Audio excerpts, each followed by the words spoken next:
Good morning, my Real News Midday TV family. Thank you so much for tuning in this morning, and I'm wishing for everyone a wonderful and a productive day. Please remember to leave a comment, like, and a share. And in the news this morning for February 8, 2024, 70-year-old woman dies after being hit by a car in St. James. A 70-year-old St. James woman was killed on Tuesday after being hit by a motorist who lost the control of their car after swerving to avoid a pothole. She is Eunice Edwards of Somerton. The police report that about 9:30 a.m., Edwards was walking along the Windsor Lodge main road when the driver of a Toyota Allion motor car swerved to avoid a pothole. The driver lost the control of the vehicle, collided with a light post, and then hit Edwards. She sustained injuries and was assisted to hospital, where she died while undergoing treatment. Investigations continue. Jamaican man shot in Waterbury, Connecticut, dies in hospital, 18-year-old charged. A Jamaican man who was shot in Waterbury, Connecticut in the United States last week has succumbed to his injuries in hospital. Keno Williams, 38, passed away on Tuesday. The news understands he is originally from St. James and the suspect is known to him. 18-year-old Angela Boone Mitchell, who was taken into custody following the Tuesday, January 30 incident, has since been charged with a criminal attempt at a murder, first-degree criminal attempt at a murder, and a conspiracy to commit a first-degree robbery. She was arraigned on Monday and held on US $2.5 million bond. The Waterbury police say additional arrests are expected in the case. They had reported that about 7:49 p.m. on Tuesday, January 30, officers responded to an incident at the parking lot of Bertie's restaurant on North Main Street to investigate a crash, and later determined that the driver, Williams, had a gunshot wound in the back of his head. According to NBC Connecticut, the vehicle went through a parking lot and the backyard of a nearby home, hit several objects, and then stopped. Investigators developed leads and obtained an arrest warrant for Angela Boone Mitchell. They took her into custody on Saturday. She was subsequently charged. Accused killer characterized as a peaceful, jovial person. A former girlfriend of Oscar Barnes said reports that he was the man behind the killing of Portland businesswoman Tonya McDonald was the last news she expected to hear, as she did not know him to be a killer. I was very surprised, as I don't know him as that type of person. So to hear all that now, it was kind of crazy for me, because I never expected that I would have read anything as such, knowing the type of person that he was, said the business manager and the mother of Barnes' son, as she gave character evidence on his behalf. The 33-year-old fisherman from St. Mary and the Portland businessman Everton Beachstone McDonald are currently on trial in the Home Circuit Court for Tonya's July 20, 2020 murder. The woman's partially burnt body was found along a deserted road in Sherwood Forest in Portland. Her throat was also slashed and she had 9 stab wounds. The prosecution's key witness, Denvalin Bobla Minot, who is serving 19 years in prison for his role in Tonya's murder, previously testified that Beachstone hired him to carry out a murder for $3 million, but that he passed on the job to Barnes. According to him, on the day of the murder, he watched as Barnes stabbed Tonya to death and set her car ablaze. But the character witness, who said she knew Barnes for 14 years, in response to a question from his lawyer, Ernest Davis, agreed that him being charged in such a case was not in keeping with his character. I know him as a very peaceful and jovial person, she said further, adding that she has never seen him angry or involved in fights or quarrels over the years. The witness's relationship with Barnes was scrutinized, however, but the prosecutor who sought to establish that she did not know much about Barnes. According to the witness, she had a 2-year intimate relationship with Barnes, which ended around 2011. She further explained that although the relationship ended, she would see and communicate with Barnes, who regularly visited his son and took things for him. Additionally, she said she would see him twice weekly at a cook shop in Anota Bay in St. Mary. But the prosecutor told her that she really could not say what Barnes was doing with his life from 2011 up to 2020, and the witness disagreed. Fielding further questions from the prosecutor, the witness denied knowing that Barnes hung out in an alley in St. Mary, that he went to Manchonil to buy guns, and that he knew Boblo. The witness also denied knowing Barnes' whereabouts on the day Tonya was killed. Continuing, the prosecutor again suggested that the witness did not know much about Barnes' life, but the witness did not budge on her stance that she knew him well. "He's not going to tell me every move he makes. He's my son's dad, and we speak regularly," she said. She was the only witness to take the stand as a part of Barnes' case. Barnes on Tuesday declared his innocence during an unsworn statement from the dock, in which he denied knowing MacDonald and Minot. He also distanced himself from the murder and accused the lead investigator of lying when he said he had given the police a caution statement. In that statement, Barnes is alleged to have told the police that he knew of Tonya's murder and could have saved her life.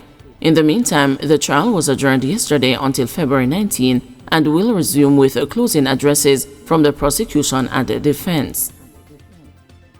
Trelawney Police Head warns against illegal gathering in Lorimer's division during local government elections.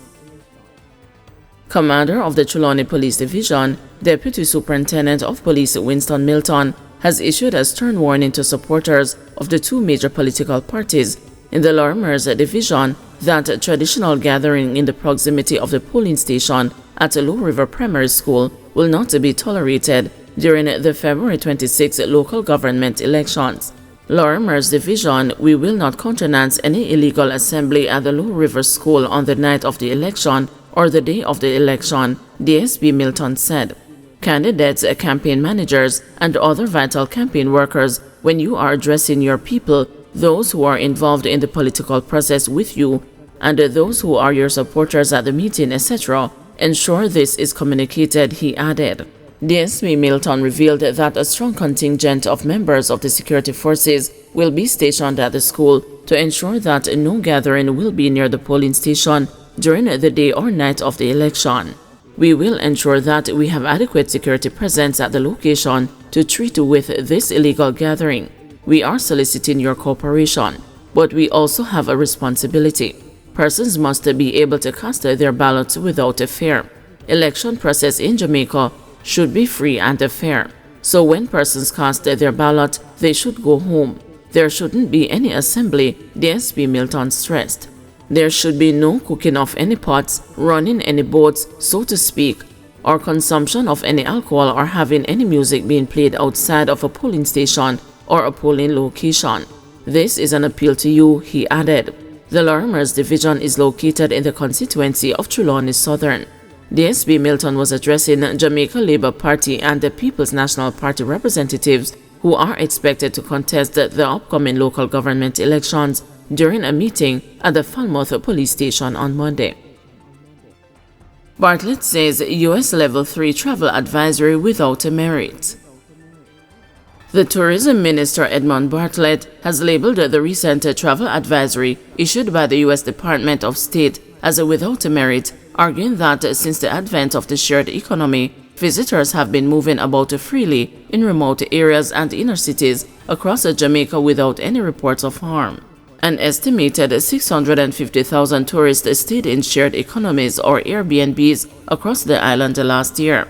It is unlikely that a visitor would be in a supermarket and get shot, or that someone walking in the street is robbed and shot. There are cases, yes. If you go into some inner city community anywhere in the world, you walk carefully and you secure your prized assets. But the hard, cold truth is that our visitors have the ability to move around freely if they so desire.